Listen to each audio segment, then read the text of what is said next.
তো hello guys, কেমন আছো তোমরা সবাই? তো আজকে আমি যে টপিকের ব্যাপারে কথা বলবো সেটা অ্যাকচুয়ালি সবার প্রবলেম, সেটা আমার প্রবলেম না, সেটা সবার প্রবলেম। সবাই আমাদের ইউথ বা বলতে পারো সবাই, প্রত্যেকটা মানুষ এই প্রবলেমের মধ্যে ফেসে আছে। সেটা হচ্ছে কি সোশ্যাল মিডিয়া। আজকাল যাকেও দেখবে সে সোশ্যাল মিডিয়ার ওপর নির্ভর করে সোশ্যাল মিডিয়া ইউজ করছে। আর আজকে আমরা কথা বলবো যে এই সোশ্যাল মিডিয়া কীভাবে আমাদেরকে কিল করছে, বা বলতে পারো কীভাবে আমাদের মেন্টালি ডিস্টার্ব করছে, কীভাবে আমাদের ব্রেনটাকে শেষ করে দিচ্ছে পুরোপুরি। এর সাইড এফেক্ট আর ডিসঅ্যাডভান্টেজ, আর কীভাবে এর সলিউশন কী আছে, এটাও আমরা কথা বলবো। তো যেটা তাড়াতাড়ি পারি আমি একটু ভিডিওটাকে স্টার্ট করে দিই। তো প্রথমে আমরা ডিসকাস করি সোশ্যাল মিডিয়ার তো অ্যাডভান্টেজ অনেক আছে, বাট এর ডিসঅ্যাডভান্টেজও অনেক আছে। এর রেগুলার ইউজ করা, কন্টিনিউয়াস রিলস দেখা, কন্টিনিউয়াস ইউটিউব ভিডিও শর্টস দেখা আমাদের অ্যাটেনশন স্প্যানকে অনেক কম করে দিচ্ছে। সায়েন্টিফিকলি প্রুভেনও আছে যে শর্টস বা রিল দেখলে আমাদের ব্রেন, আমাদের যে অ্যাটেনশন স্প্যান থাকে এটা অনেক কমে যায়। আমরা টিকে একটা জিনিসকে ফোকাস করতে পারবো না, কনসেন্ট্রেশন কমে যায়। এটা আমাদের লার্নিং এবিলিটির উপরও অনেক এফেক্ট হয়। আমরা তাড়াতাড়ি কোনো জিনিস শিখতে পারবো না, কারণ আমাদের ফোকাস ওরকমই নেই। কন্টিনিউস বুঝে থেমে বসে এই জিনিসটাকে বোঝার আমাদের কাছে অ্যাটেনশনই থাকে না। আমরা অভ্যাস লেগে থাকে যে ফট করে কিছু একটা ভিডিও আসলো, ওটা স্ক্রল করে দিলাম আর আগে হয়ে গেলাম। এরকম করে করে আমাদের অভ্যাস লেগে থাকছে। তো প্রথমত কি আমাদের অ্যাটেনশন স্প্যান অনেক কমে গেছে। আর আরও কিছু কিছু জিনিস আছে, যেটা ফার্স্ট হচ্ছে কি যে ফার্স্ট আমরা ডিসকাস করলাম, এবার সেকেন্ড আরও কী আছে।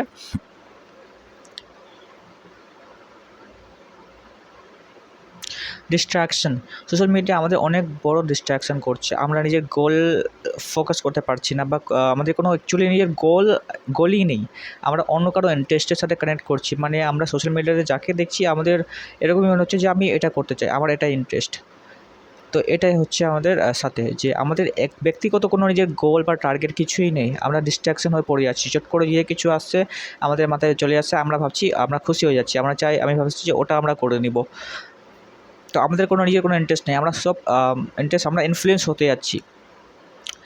সোশ্যাল মিডিয়াতে আরেকটা জিনিস কী, যে আমাদের ডিস্ট্রাকশানের কারণে কী হচ্ছে, আমরা ফোকাস তো করতে পারছি না, এটা তো হলো। আরও কিছু কিছু জিনিস কি, যে এর মধ্যে আমরা কম্প্যারিজন করছি অন্য কারোর সাথে, অন্য ইনফ্লুয়েন্সার বা অন্য ক্রিয়েটারদের সাথে আমরা কম্প্যারিজন করছি যে ওরা এত অ্যাচিভমেন্ট করছে, এত টাকা কামাচ্ছে, এত টাকা আর্ন করছে, বাট আমরা কোনো কিছু করতে পারছি না। আমরা নিজের লাইফকে আরও দোষ দিচ্ছি যে আমাদের মধ্যে কিছু কমে আছে, বা আমি কেন পাচ্ছি না করতে। আর এটাই এই গিল্টের কারণে আমরা মেন্টালি অনেকটা ইসের মধ্যে চলে যাচ্ছি, জোরের মধ্যে চলে যাচ্ছি, বা ট্রমার মধ্যে চলে যাচ্ছি, অনেক ভয়ের মধ্যে চলে যাচ্ছি, আর আমরা মেন্টালি অনেক ডিস্টার্ব হয়ে যাচ্ছি। এটাই হচ্ছে। তো এর শর্টে যদি আমি কোনো সলিউশন দিই, বা শর্টে যদি আমরা ডিসকাশন করি, আর যে আমরা বোঝার চেষ্টা করি, তো সেটা হচ্ছে কি, যে আমাদের সোশ্যাল মিডিয়া তো কম ইউজ করতে হবে, বাট আমাদের ইনস্টাগ্রাম আর এইসব ইউটিউব শর্টস কম ইউজ করতে হবে। বাস এটাকে আমাদের ভালো কাজে লাগাতে হবে, যাতে আমরা ইনফরমেটিভ কিছু করতে পারি। আর আমাদের কি যত পারি আমাদেরকে সিম্পল রাখতে হবে, সব জিনিসগুলোকে যত পারি আমাদেরকে জিনিসগুলোকে সিম্পল রাখতে হবে। আমাদের ফোকাস সিম্পল রাখতে হবে। আমরা যেভাবে ভিডিও দেখছি ওসবকে সিম্পল রাখতে হবে, যে আমরা কোনো একজনেরই ভিডিও দেখব। সাপোজ আমি যদি স্টাডি করি, বা আমি কোনো স্টুডেন্ট আছি, যদি আমি 10 ক্লাসে পড়ি, তো আমি 10 ক্লাসের ভিডিওগুলোও দেখব, বা হয়তো দেখবো না।